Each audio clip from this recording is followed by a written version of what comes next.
Hey guys, so today you and I are going to talk about interviews. So let's get into it. So the question in question was, Hi Frederick, I have a question. Some time ago you expressed you would like how you like to take home coding challenges. I personally hate such things, especially if your company is screening for senior level development. I think that you can tell a candidate's level by asking questions like you mentioned in this video. At least do such filters before you ask all candidates to commit for a few hours of a coding project, which usually turns into a few days at least. What would be your take on screening versus forcing your potential best candidate to reject your company? Well, this is a good one. So usually there is this attitude for some senior software developers that, yeah, I'm a senior, I shouldn't have to do a coding challenge or things like that. And I've had quite a few discussions with recruiters who like go, oh, but I'm not going to be able to recruit this candidate there because they're not going to do a coding challenge, or like they don't want to do this and that. And I go, okay, cool, let them go and work somewhere else. And usually people feel like, well, we're wasting all these candidates, and I go, no, actually we're not wasting them. We're just in a state as a company that where we feel, in this specific company at the very least, we feel that the person that we are interviewing should prove their basic coding skills before we talk to them. That's basically it. That's what you're doing. And so what I usually tell people is that if you're concerned with that you're posting a technical problem like a coding challenge or something like that before I could like if you start with that and people won't do it because it's basically asking them to do work before they get to talk to you, then reverse the order. But it is a critical step to have. The reason why it is a critical step is because especially for like I feel like I usually have, like, for me it's not as much of a big deal because usually I know what I'm looking for when I'm asking questions and so forth. But the problem is that it's very easy, guys, for a senior level software developer or someone who has a little bit of maturity and charisma and so forth to speak the lingo, or like talk the talk, but they may not actually be all that good in coding, especially like the higher up you go, it becomes more of an issue. At the lower levels, when you're dealing with juniors and so forth, it's easier because when you ask them questions, they don't have a clue of what they're going to say. Like they don't really know how to handle being asked technical questions. But when you're at like an architect level or like a staff engineer level or principal engineer, like where you're a hybrid type of thing between leadership and technical skills and so forth, you have no idea, guys, how easy it is for a talker to just to shoo away the whole interview time by just talking about high level stuff that, you know, they led this and did that, and like they're talking about all these various experiences that they've had, but if you really get down to it, they don't actually know the first thing about coding, for example. uh, this is incidentally the thing that you see with, as I like to say, this is the classic move of politicians, CEOs, like anybody who's working in who does oration or like public speaking or something like that. They're really good at dodging things and like you manipulating a conversation so that you don't really get any tangible information from them. And so that's why you have to have the coding challenge. Now, the thing that I criticize a little bit with coding challenges, how they're done today, is that, as you were referring to here, they're quite large in many cases. Like we're talking about some ludicrous projects that you have to put together or something like that. And I always tell people, the only thing that the coding challenge should give you is enough of a sample size, just enough, so that you can make an informed like estimate of what, like, does this person know how to code.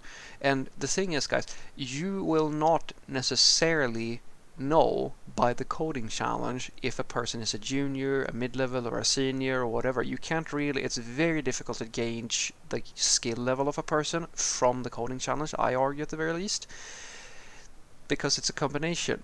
Usually it's the code and the conversation that gives you a holistic picture. If you can, what I usually tell people is like, give them the simplest little tiny project that is realistic, of course, for the job that you're looking for. So for front end, instead of giving them die-hard computer science questions, just give them a basic screenshot of a little like one-page application with like a few pictures or whatever. It doesn't have to be advanced, and ask them to make that.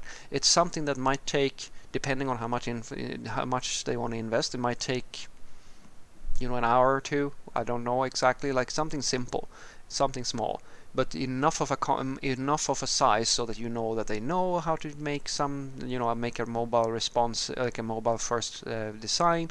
They know how to do like use breakpoints, or however if they're using liquid layouts or fluid layouts and so forth, or nowadays container queries, that they get a chance to show that they can work with all the basic elements of a front-end application. And it's the same thing with the back-end guys. You give them a basic API to build with some basic business logic, so that you can see that, oh, okay, yeah, they know how to create a REST API, they know how to hook that up to some type of little database, perhaps it doesn't have to be one, but and then add some unit tests, and they know how to write relevant unit tests for this situation.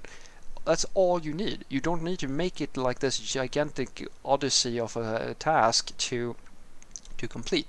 And as I said, you don't have to start with that. That's a policy in the company. I usually advocate and I say this: if you have quite a lot of recruitments to do, like let's say that you're mass hiring basically or something like that, then and you don't have a lot of time to like sit in every single interview, then put the coding challenge first.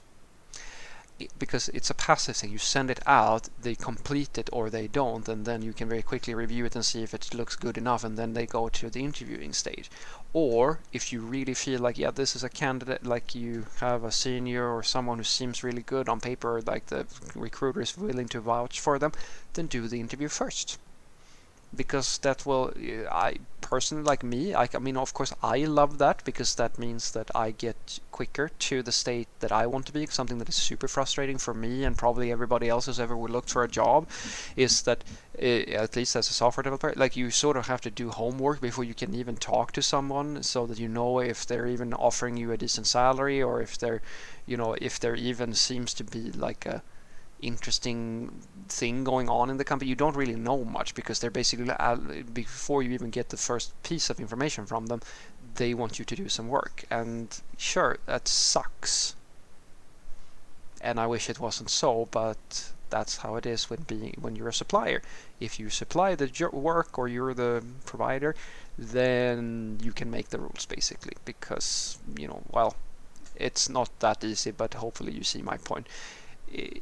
They make the rules because I'm looking for a job at their place of work, right? I can go somewhere else, but it's the same deal everywhere. It doesn't matter where I go.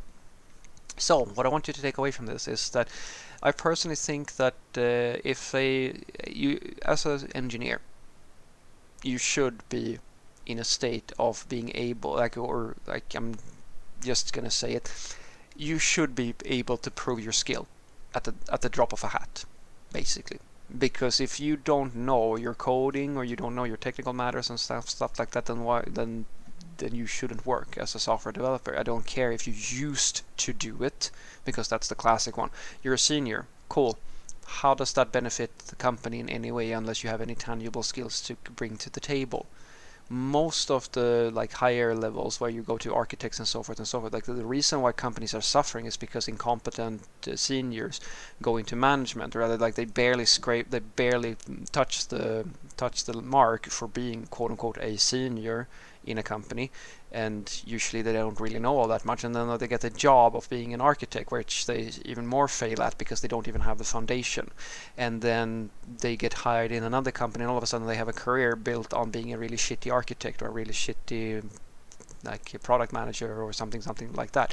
And so companies, I tell them all the time, and this, I know that this doesn't benefit me either, because when I look for a job I have to go through it as well, but it is insane in my opinion, and I would go as far as to say that one of the most insane ideas that we have in our society is that we don't base every single thing we do on merit.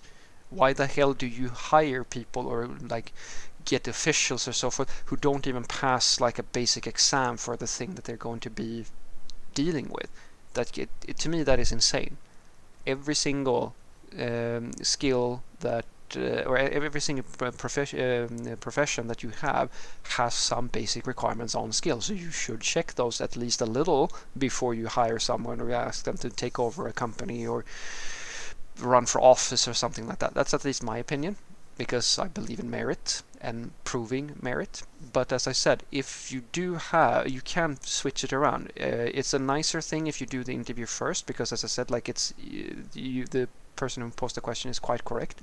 It's very easy usually, if you know what you're looking for, to gauge roughly the skill level of someone by just asking technical questions and sort of having a conversation with them, and that's usually much lighter, and it's nicer to the candidate. And then if it seems to be a promising candidate, then you give them the code test, they do a little bit of that, and then you get a full picture of, okay, this is sort of the person you're dealing with. I think that is the way you should think about it. Either you start with code and take the conversation later, or you switch it around.